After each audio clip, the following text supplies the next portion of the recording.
seen mise en œuvre évaluer les résultats sabab bi boobu itam du leen lu dul éviter ñu ne que les réformes restent des discours donc troisièmement mooy cellule de préparation du conseil des ministres boobu nag li ko sabab du lenn lu dul et puis avant cellule boobu dafa nekkoon structure dédiée uniquement à préparer les dossiers du conseil des ministres et loolu lu am solo la ñu rappeler ko vérifier les textes harmoniser les communications ministérielles suivre les décisions après le conseil donc loolu mooy cellule de préparation du conseil des ministres moom it dugal nañu ko ci biir objectif bi fexe ba professionnaliser le fonctionnement du gouvernement loolu la ñuy wax cinquièmement mooy renforcement massif du secrétariat général du gouvernement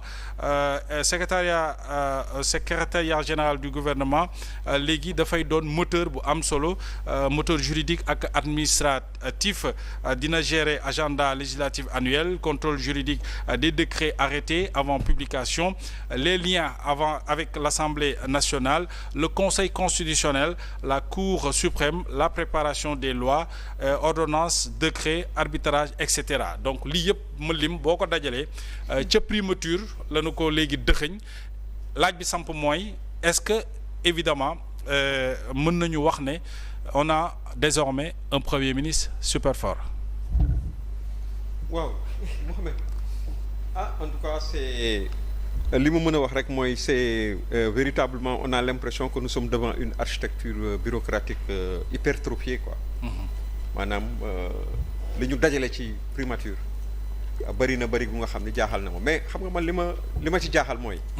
malgré tout ce qu'on a énuméré comme responsabilité yu ñu dajale dëxëñ ko teg ka ci loxo premier ministre teewul ay ñoñom ñi nga xam ne dañu ànd ak moom sa clientèle politique ses défenseurs aujourd'hui ils sont dans tous leurs états pour dire que effectivement rien n'a été fait de fait lu xam ne lu bénéfique la lu nga xam ne premier ministre moo ko moom donc tu as l'impression que ñoom renforcement bi ñuy xaar ci état bi ñuy xaar ci président mu war ko def peut-être d'ordre constitutionnel lay doon n'est-ce pas mu doon ci moom benn le doter quoi d'une véritable puissance institutionnelle maanaam tënk Sénégalais yi jox ko sañ-sañu lu ko neex mu def ci kaw Sénégalais yi man je pense que moom tant que loolu mooy am ñoom ils sont satisfaits loolu lui donner tous les pleins pouvoirs par rapport ak li nga xam ne dañ ko doon ñaawlu boobaak léegi mais fii man li ma gis sincèrement mooy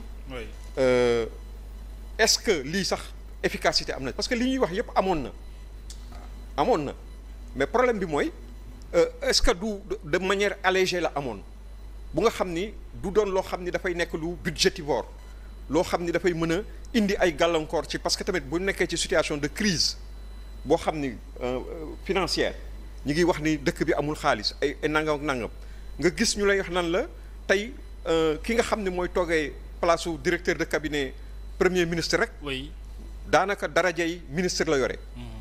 tu as l'impression qu'il y a un shadow cabinet quoi. te moom léegi day am adjoint. day am adjoint boole ci encore en plus des conseillers techniques yi nga xam doon na ko am nga xam dañ leen di yéege ci darajay directeur de cabinet. de fait ci wàllu émolument ak lépp. parce que tamit ku dolli cere xaw ma nañu ko waxat sax dolli ñeex. ku def cere dolli ñeex. léegi boole nañ ci sax ay conseillers personnels. tu as l'impression quelque part que man lecture bi ma ci njëkk am mooy. le premier ministre quelque part ni ko président def nii. dafa wane ni effectivement liñ ko jox attanu ko. liñ ko jox poste bi ñu ko jox premier ministre. dafa mel ni attanu ko. parce que attanu woon dina ko dollil ay responsabilités. non responsabilité yooyu. ñooñu ñooy liggéey bi ñooñu ñoo koy def. en réalité techniquement ñoom ñooy def liggéey bi.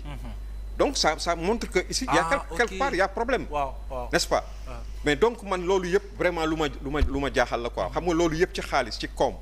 ci jamono ju ñu nekk nii ci réew mi ñu ne dafa nekk en ruine. waaye réew mu xam dafa nekk en ruine. quatrième sous-sol. un pays contraint. ngay jël lu nga xam ni bon y a des ay doublures sax dafay am quoi. finalement boo ko seetee. n'est-ce pas donc véritablement daal. lu doy waar la quoi. absolument voilà. Bachir balaa ñu dem ci sama waa ji Omar Aliou. grand bi maa ngi koy nuyu. waaw maa ngi koy nuyu bu baax. man day très sincèrement c'est un décret que je considère comme un décret juste de réorganisation de la primature. De réorganisation de la primature. Ni plus ni moins. te nag la primature effectivement c'est une structure à réorganiser. Bon maintenant ci biir réorganisation bi on a créé de nouvelles directions. Il y a des services qui sont érigés en direction. Des services érigés en direction. Par exemple le service des ressources humaines passe à direction des ressources humaines. Donc foofu noonu grand gay lu muy wax dafay feeñ ku yokk cere dolli ñeex maanaam on augmente les charges de fonctionnement à la primature. Exactement. Loolu on les augmente. Donc loolu di nga ko mën a wax beneen boo ci mën a wax moo di ni on a créé une direction des systèmes d'information. Ci biir décret bi ñu ne mission yi la direction est chargée de piloter et de contrôler. Man dama jàpp ni loolu lu ñu war a xool on ne peut pas être juge et partie. Mënoo dawal di serré boulon da ngay dawal keneen di serré boulon kon loolu lu ñu war a xoolaat la foofu. Voilà je m'interroge également est-ce qu'un premier ministre a besoin d'un directeur de cabinet adjoint? Est-ce qu'un premier ministre a besoin d'un directeur de cabinet adjoint? xanaa c'est-à-dire que on va pas me dire. Maanaam il a un directeur de cabinet ba pare kooku moo am adjoint. Waaw. Mais on va pas me dire que le directeur de cabinet du premier ministre il a tellement de charges de travail qu'il a besoin d'un adjoint. C'est un ministre maintenant. Et puis élevé au rang de ministre. Élevé au rang de ministre. C'est ça, hein? Parce que ils ont plus ou moins reproduit le système au ministère des Affaires étrangères. Parce que le directeur de cabinet au ministère des Affaires étrangères il a rang d'ambassadeur. Loolu la ñu reproduire. Le directeur de cabinet du premier ministre a rang de ministre léegi nag def pour lan donc ça nga mën ko wax foofu noonu maintenant lu ñu wax sur les innovations et les nouveautés mais lii moom mës a nekk liggéeyu primature notamment le secrétariat général du gouvernement mais conseil des ministres moi j'ai été conseiller de ministre xam nga lan mooy xew Mohamed conseil des ministres bu mercredi la daan am lundi soir benn motard gendarmerie mooy indi dossier conseil des ministres mercredi. Ok. Mais ce dossier a été préparé. Man dund naa loolu. On amenait le dossier du conseil des ministres ñëw jébbal ko ministre bi da ngay xam lan mooy les sujets à débattre moo tax souvent sax su Macky Sall xaw ma nag ñii de mais su Macky Sall le communiqué du conseil des ministres était même préparé avant le conseil des ministres parce que la ñu war a waxtaanee bi xam nañ ko proposé nañ kii bi